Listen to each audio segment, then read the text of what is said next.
Assalamualaikum. Selamat datang di channel vlog Arfan 81. Hari ini kita akan napak tilas tentang salah seorang wali Songo yaitu Sunan Kalijaga. Sunan Kalijaga atau Raden Shahid. Kelahiran 1450, Tuban. Meninggal 1513, Kadilangu. Anak, Sunan Muria, Nyi Ageng Ngerang III, Dewi Sofia, Dewi Rakayu. Pasangan, Dewi Saro. Orang tua, Tumenggung Wilatikta, Dewi Retno Dumila. Tempat pemakaman, Makam Sunan Kalijaga, Demak. Cucu, Sunan Nyamplungan, Raden Ayunasiki, Ki Ageng Panjawi, Pangeran Santri.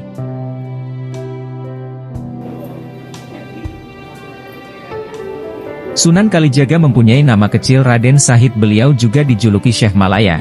Ia adalah anak dari Adipati Tuban bernama Tumenggung Wilatikta atau Raden Sahur. Agama Islam ia pelajari dari Sunan Bonang.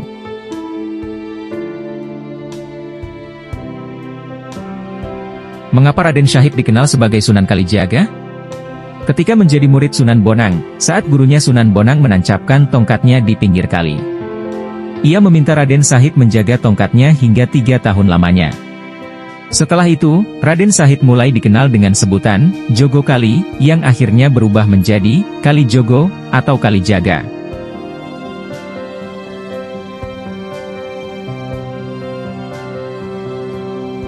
Dia adalah salah satu wali Songo yang penuh dengan ide-ide kreatif dalam berdakwah, salah satunya dengan media wayang kulit. Kesenian wayang kulit yang awalnya berisi kisah-kisah Hindu, diganti oleh Sunan Kalijaga menjadi kisah-kisah yang berisikan ajaran Islam. Salah satu contohnya yaitu Jamus Kalimasada, sebagaimana dijelaskan Siti Wahidoh dalam buku Intisari Sejarah Kebudayaan Islam. Pada masa itu, ketika hendak mengadakan pentas atau pagelaran wayang, Sunan Kalijaga memberi wejangan atau nasihat keislaman kepada para penonton. Berikutnya, mereka diajak mengucap 2 kalimat syahadat. Dengan demikian, mereka telah menyatakan diri masuk Islam sembari lambat laun belajar mengenai ibadah-ibadah Islam. Sunan Kalijaga pun dapat memikat hati masyarakat Jawa khususnya Jawa Tengah hingga Islam cepat menyebar. Sunan Kalijaga berhasil melakukan dakwah tanpa tekanan dan paksaan. Selain pewayangan, Sunan Kalijaga juga banyak menciptakan kesenian lain seperti perangkat gamelan dan tembang-tembang dengan suluk serta notasi nada yang khas. Semua hasil kesenian tersebut merupakan kreasi kebudayaan yang berisi ajaran Islam. Jasa Sunan Kalijaga. Sunan Kalijaga berjasa dalam sejumlah bidang semasa berdakwah. Mengacu sumber sebelumnya, berikut jasa Sunan Kalijaga di bidang kesenian dan budaya. Seorang tokoh yang dulunya terkenal sebagai berandal Lokajaya, dan kelak dipanggil Sunan Kalijaga, adalah salah satu dari 9 wali Songo, yang menyebarkan ajaran Islam di Pulau Jawa secara pesat, bahkan meluas hingga ke penjuru Nusantara. Beliau lahir pada tahun 1450 sebagai putra dari seorang Bupati Tuban, Tumenggung Wilatikta, dengan nama asli Raden Shahid. Namun seiring perjalanan hidup, banyak masyarakat dari daerah yang berbeda yang mengenal Sunan Kalijaga dengan julukan-julukan tertentu. Beberapa di antaranya, Syekh Malaya, Lokajaya, ketika di hutan Jatisari, Raden Abdurrahman, Pangeran Tuban, Ki Dalang Sida Berangti, di Pajajaran, Ki Dalang Kumendung, di daerah Purbalingga, Ki Dalang Bengkok, Tegal, dan Ki Unehan, di Majapahit. Pada mulanya, di usia maja, Raden Shahid tumbuh menjadi jagoan ilmu silat tetapi semakin nakal. Raden Shahid muda suka melakukan tindak kekerasan semena-mena, bertarung, dan merampok. Karena itulah Raden Shahid diusir oleh keluarga, sehingga melanjutkan bertempat tinggal di hutan Jatisari dan masih merampok kalangan ningrat yang melewati jalur tersebut untuk dibagikan kepada kalangan rakyat jelata. Dari situlah julukan Lokajaya tenar.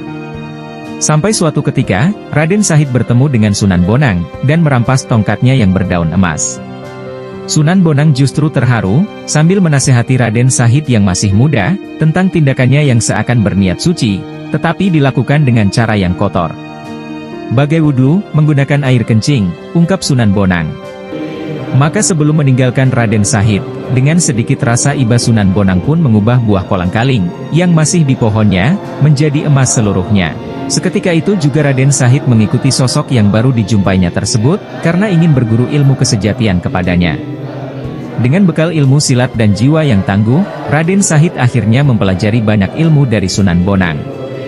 seperti kesenian, kebudayaan masyarakat lokal, yang membuatnya memahami dan menguasai kesusastraan Jawa, pengetahuan falak, serta ilmu pranata mangsa, pembacaan cuaca. Bahkan ilmu-ilmu ruhaniah dalam ajaran Islam juga beliau selami sampai diangkat menjadi wali di tanah Jawa. Setelah mendapatkan gelar Sunan Kalijaga, beliau disarankan oleh Sunan Bonang agar pergi haji, mengunjungi Ka'bah di Mekah. Namun pada perjalanannya, saat tiba di wilayah Malaka, beliau bertemu dengan guru-guru lainnya, yakni Maulana Maghribi dan Nabi Khidir. Kemudian Sunan Kalijaga disarankan untuk kembali ke Jawa dan berdakwah di sana. Daripada sekadar melihat Ka'bah bikinan Nabi Ibrahim secara zahir, yang justru akan rentan menjadi berhala di hati jika terus terbayang-bayang, alangkah baiknya engkau ajarkan ilmumu kepada masyarakat di tanah Jawa, begitu nasihat dari guru barunya.